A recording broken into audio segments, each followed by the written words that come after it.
Welcome back to the Charged Up Show. In this episode, we interviewed John Abiara, who's a strength and conditioning coach at NLPT.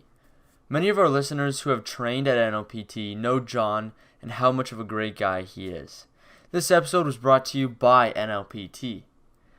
The NLPT Performance and Therapy team is made up of coaches and therapists who work collaboratively to increase your capacity and tolerance to strain so you can reach the next level of sport and life. Using a model of assessment, program design, and ongoing coaching, NLPT provides an individualized approach to optimizing your training experience and get you the results you want while preparing your body with the tools in need to stay healthy. You can check out their team and facilities at www.mynlpt.com. And Next Level Performance Training, your home for performance and wellness in Cambridge, Ontario. Please welcome to the podcast NLPT trainer, mental endurance coach, John Abiera. Thanks for having me. Awesome. So let's get into it quick. Just obviously currently right now, I'm assuming you're not in school at the moment. I'm actually in a few classes right now. I'm in 4 online classes. Oh, really? So run us through what your online classes have been like and how NLPT's been like during COVID. So honestly, I'm not someone that's very strong with like online stuff. So trying to stay disciplined enough to work on school and focus on work has been kind of hard. So trying to find a sweet spot in like my days where I just cut off just a small amount of time to slowly chip away at stuff. But again, online stuff, extremely hard. So, I mean, I'm doing the best that I can, but I think it's going well. It's basically like you have to teach yourself, which is crazy, especially at university level. It's a little rough, especially when some profs don't really give you any help, I guess. So like a few of my profs don't even post online lecture videos. So they just send out the PowerPoints and you have to teach yourself. Wow. Like completely. So I'm sure it's going to be rough going into September too, right? Yeah. And so I think you asked what classes I was in. So yeah. I'm in 2 philosophy classes. I'm in a CS class, and then I'm in a Rec 100 class. Oh, okay. Nice. Yeah. Nice. Fun time. Yeah, it was hard, like, especially for all 3 of us. Like, when school came, like, it was a big adjustment, right? Like, trying to get used to the online stuff. But, yeah, I think we've gotten it down. Me and Keith are doing a little religion class, too. So it's just getting it out of the way. Yeah. Get a spare for grade 12. So. Oh, that's key. Trust me, that's so key. Yeah. More to the trainer perspective, when COVID was starting, like it really started to hit mid-March. How was that transition as a trainer working at NLPT? Like what was your thought process through it, and how has that changed from starting in March till now, and like the whole? I guess now you're back in the gym. We're getting slowly a few people at a time, but it's been a little bit of a roller coaster, I guess, eh? Yeah, so it was actually really cool. I ended up taking a lot more responsibility with NLPT. So John Peel took a majority of the athletes, he did take the athletes and teams. I took the whole adult side of that, and like it was the first time for me to really program and deal with just a set group of individuals for myself, which I thought was an amazing experience. And so like I got really overwhelmed at first because I just thought there was a lot going on, especially with school still going on. I was doing part of my thesis as well, so I had to finish so I have to go through an ethics review board. And so I was finishing that as well as programming and with everything else going on as well. So like trying to make sure I was healthy and just dealing with other stuff. And like, it was a really big change, but I think I strongly believe in the quote, pressure makes diamonds. Don't know if you guys heard that before, but like, I believe that the more pressure an individual has, the better that they'll end up doing, just because they know that you just have to produce better quality work, I guess. Yeah, I know. I really like that quote. That's awesome.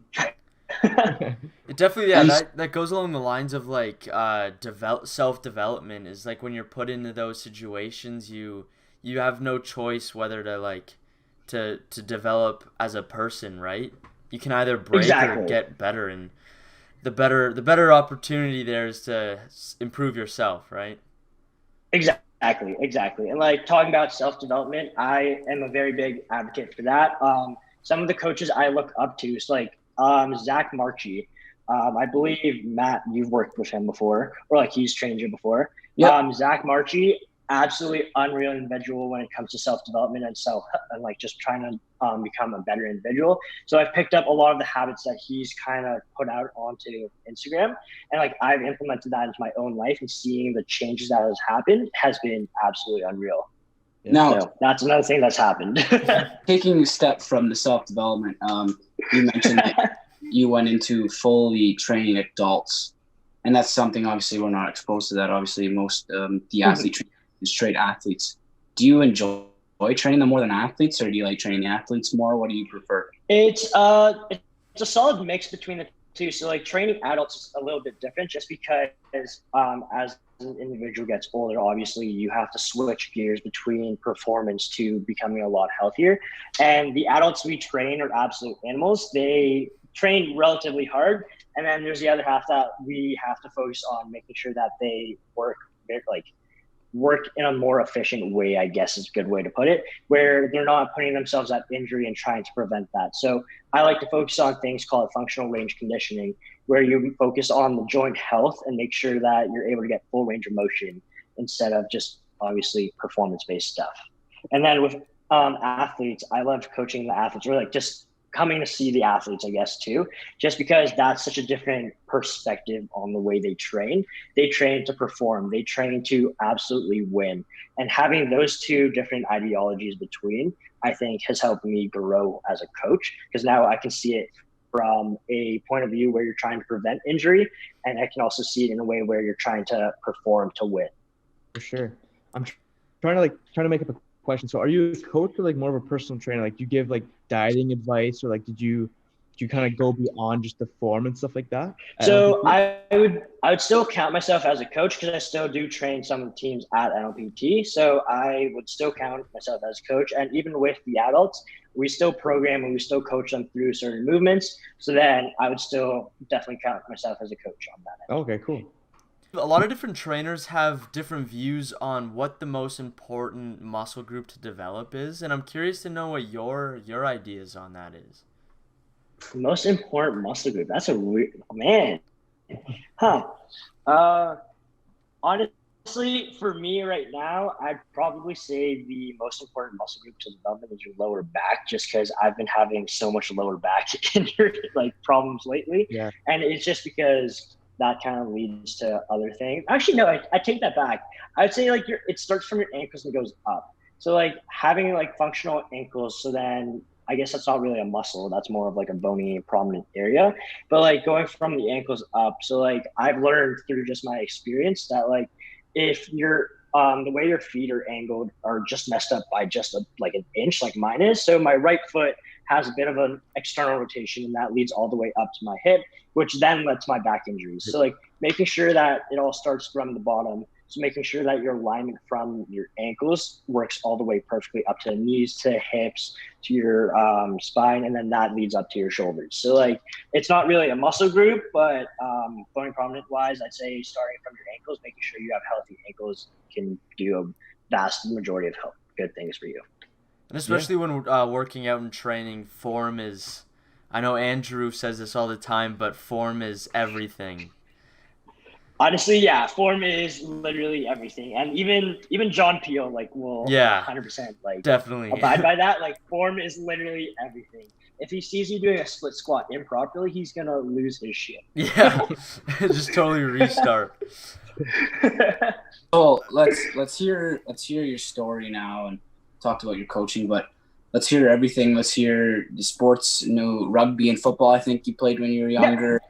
How did you obviously really love lifting, however you like it, and we see that on Instagram, and obviously you like coaching and went to school for the body. And so run us through your story. Man, this is awesome. So starting off, I'd have to say that I always started off lifting when I was young. When I was maybe like grade 6, I asked my parents for a chin-up bar just because I didn't want to do anything else. So I had a chin-up bar installed in my room, and it just started from there.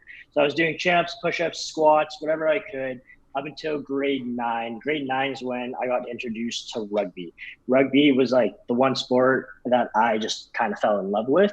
I had this one coach named Mr. Galatly, and like he absolutely just, I don't know if I'm allowed to swear. Oh yeah, okay. definitely. And he absolutely like fucked us up during practice. There was one drill where you were in a team of 4 and you had to hit up tackling dummy, I guess, from the 5. It started off at the 10-yard line, and then you had to hit, run back, run back, and you had to take the dummy all the way to the other side of the field.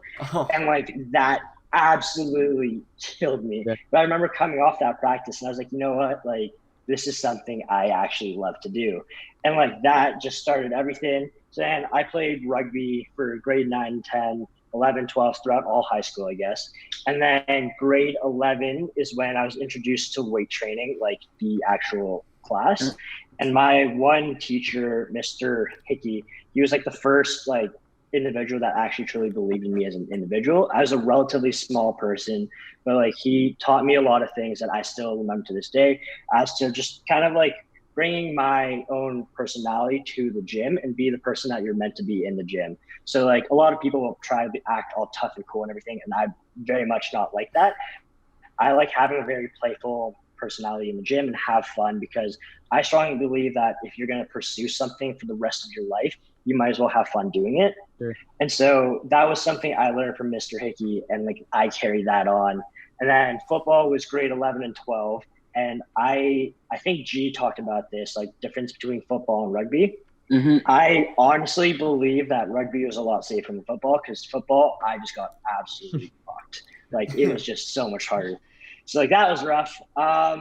Going into university, I knew that I kind of loved sports in general.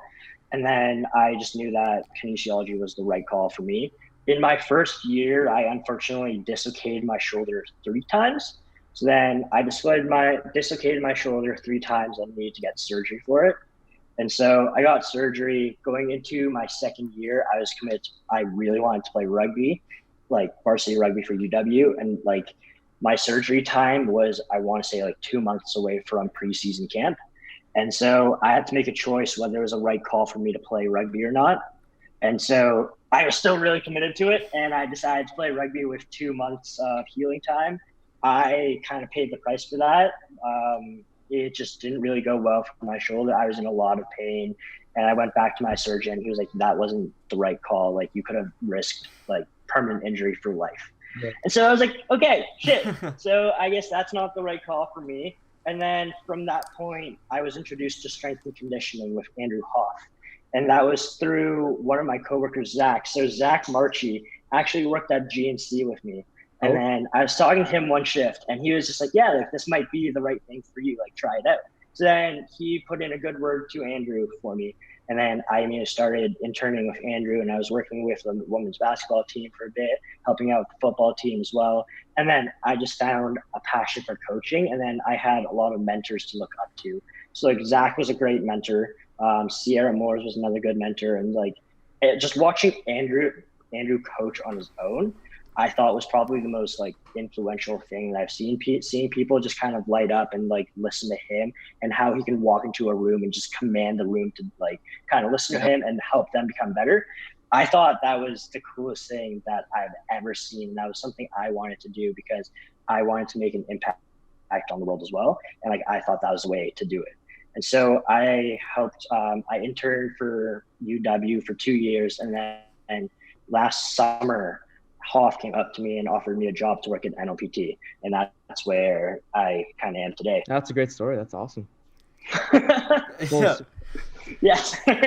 Yeah, it's really cool to hear how everything kind of turns around. Like I when I was playing football and I was training at NLPT, I was with Zach and John Peel. And yeah, they're really influential people, and they you can tell they're really comfortable in that space, and I'm sure you are as well too. But and like his story at GNC, and it's cool how you met him there, and yeah, it's everything. It's a small world kind of thing. It's kind of weird how everything kind of fell into place and how one thing led to another. And I didn't realize this at first, but like I would have never been where I am today if I didn't get surgery. Yeah. And like that was the weirdest thing for me to kind of realize. But like I'm thankful that I had surgery, even though it kind of set me back on like goals that I had. It still led me to where I am today, and I'm more than grateful. Yeah. And I always say it to myself, I'm a true believer of, everything happens for a reason. And like you said, with like your old like gym coach, like it's great, like surrounding yourself with people that, have the same kind of mindset and same goals that Exactly. you want to achieve. So it helps the process to where you want to be, which is, obviously great to see and hear. And one thing I've learned working with all other strength coaches and everything, everyone kind of has their own niche and they have their own way to like twist things. Cause like, I guess there's no wrong way to coach because everyone has like, well, I mean, there is a wrong way to coach if you're telling someone in proper form, but like everyone has their own way of coaching and talking to others, the way they build connections with people. And I find that really interesting because like, I believe that having a strong connection with the person you're training is extremely important, and seeing how people build that connection is amazing. So like I'm talking about John Peel, for example, seeing him constantly with the athletes he trains and seeing the connection he has with them is something that I want to have with athletes that I train, so that they put all their trust and belief in John. And I would want the exact same thing for the athletes I train because I just want them to succeed as well. Absolutely. Yeah, that's a really good point, being there. And you talk about John and you and Andrew, and you can tell where like you have a new intern, right? Or co-ops, whatever. We have different people there. And there's nothing wrong with it, but you're always going to John over anyone else usually there. If Andrew's there, 100%. and if Andrew's there, you're going to Andrew over John, because Andrew's been there forever. John's been there for longer, right? It's always that trust thing's a big thing. It's all about trust at the end of it. Like you have to trust who you're putting, but like it's about just trusting the individual, because if you're essentially putting all your training, all your effort into that one person, and you have to believe in what they say in order to become better. Exactly. And like weightlifting and training, just like everything else, has a risk factor in it. So you gotta have those relationships to be able to trust who you're taking that advice to, right? Exactly that. Yeah. So that was a better way to put it. No, everything all works out. But this kind of goes with everything, just on like a little personal note. We talked about that trust and stuff, and also things that happen, right? I think grade 9, I had a bunch of hamstring issues. I pulled it 2 or 3 times, all in the gym. Wow. In the gym, I would heal it, and then I would tweak it. Then at school, I would tweak it, and so then I kind of like, I don't know, a couple of weeks went by, and I wouldn't squat heavy. I'd squat really light. I wouldn't do anything. And eventually my trainer, Neil, who I actually want to get on eventually, he's an awesome guy. And I had a really good connection with him. I trusted him completely. And he's like, you need to stop. Like, you need to stop holding back. You might tweak it, but like, just do the right things and like pick your shit up and get going. And that kind of changed everything for me, just because I trusted him. And when someone says that thing to you and you trust them, you're like, wow, like I really do need to get over it. So that was, I just want to throw in there for all you guys that I thought it was. I just thought about that now, and that's pretty cool because it changed so much. Absolutely. Exactly. And just kind of like to piggyback on that too, like we've all had our injuries, and I think we can all agree that injuries create a mental barrier, and it's you oftentimes need that person to get you through it because it's hard to do it on your own, just because you have that mental barrier of like, sure, I shouldn't do this, I'll hurt myself even more. So it's good to also, again, have that person with you too, right? Yeah. Exactly, yeah. But yeah, moving on to, I know you've said that you're really into mental endurance, and this is something I find, and I'm sure we all do, find really, really cool and a really cool subject. And you're a big fan of David Goggins, who's huge into that as well. But what's your thought process on mental endurance? And just before you say that, I know Nate and I've played football. Matt played hockey or plays hockey. There's, in whatever you do, there's a mental side of everything, and I think having that mental endurance altogether really helps you through everything, just because you can push through everything, right? Exactly, yeah. So like what I stumbled upon a David Goggins video, and like it talked about how I think he's the only individual that went through like 3 hell weeks in 1 year. So a hell week is like an American Army thing where like you go through all the training. It's supposed to be the hardest training of your life. And like he went through it 3 times in a single year, which I thought was absolutely insane to think about. And then in this video, he talked about how like the feel the point where you feel like you're about to quit, you've only tapped into like a certain percentage of how much you actually have left. And so like I was really drawn to that fact, and I was like, like this can't be right. Like I don't know if this is true or not, but like I really want to test this out for myself.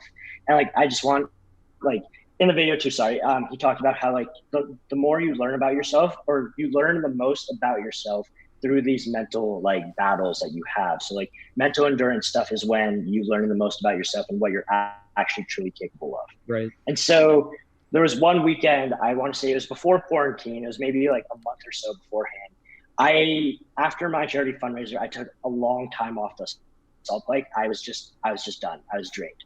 And so I was like, you know what? I watched this video. I was like, I'm going to test this. I'm going to jump on the salt bike. My one goal was to try and hit 50 miles. Like that's still one of my goals for this year. Don't know why, but I just really want to hit 50 miles. And so I was like, I haven't trained for this. I don't know how well this is going to go. I'm just going to attempt it, and I'm going to see what I encounter. And so I jumped on the bike, and then I want to say around 20 miles, which is an hour in, I was holding a decently solid pace too. I was around 260 something watts. Yep. And so I was holding that for an hour, and like my legs started to give up, and like I just wanted to quit. Like there was, I want to say like nothing else in me, and like I just wanted to just give up, quit. And then I remember that the quote essentially that like once you hit this block that you only reach a certain percentage. And I was like, okay, keep going and just keep pedaling. Do 1 foot over the other, 1 foot over the other. I got to around, I want to say 40 miles, and that's another block. And I was just ready to quit. My body was just essentially breaking apart, I guess, in my own way of saying it. Yeah. And I was just so close to 50 miles that I was like, I have to keep going. And like that just kept pushing me. I was like, this mental endurance thing, I have to see. And like each mile felt like forever, but I was learning so much more and more about me. The speaker actually died at 41 miles, and I had no speaker. No. And I was just in silence, nothing else but the bike. That was all I heard. And so I like got to around 44, and 44, like I just physically could not like move my legs. And I was like, okay, I'm going to keep going, go as far as I can. I hit 45, and that was my tapping point. I was unfortunately unable to hit my 50, but like I collapsed off that bike, and like there was this giant sense of like accomplishment that I've never had before. And it was knowing that like I pushed my body to a point where I really want to say was my true limit. I don't know if it was for sure, but like it felt like it for sure. And like there was just something about that. I learned that if I was able to push myself that hard in that, you can correlate that to anything else in life. You just have to commit to that. So like it's a self-discipline type thing. Like the more you push yourself through uncomfortableness, the more you learn about yourself, and the more you can actually push through what you actually think you like typically can't. And like that was a really solid learning point for me. And like I kind of always look back at that thing. You know, it happened this year. I look back at it and I'm like, hey, like I pushed through probably one of the hardest things I've done in a while. And like I was able to not hit my goal, but I still prevailed past a point where I wanted to quit. I wanted to quit at 20 miles, which was an hour in. I quit an hour and 15 later, which on the salt bike sucks. Yeah. It sucks absolute ass. That's like, incredible. Yeah, it was honestly, it was a really accomplishing thing. So like mental endurance, I think just correlates to so much to life. And like, it doesn't even have to be the salt bike. It could be running. It could be any type of thing. As long as it pertains to what you want to do, it just helps train your self-discipline to help you push past mental barriers, I guess. Yeah, and personally, like I wouldn't say it was anything like that, but it was just in the beginning of quarantine, and I went for a jog.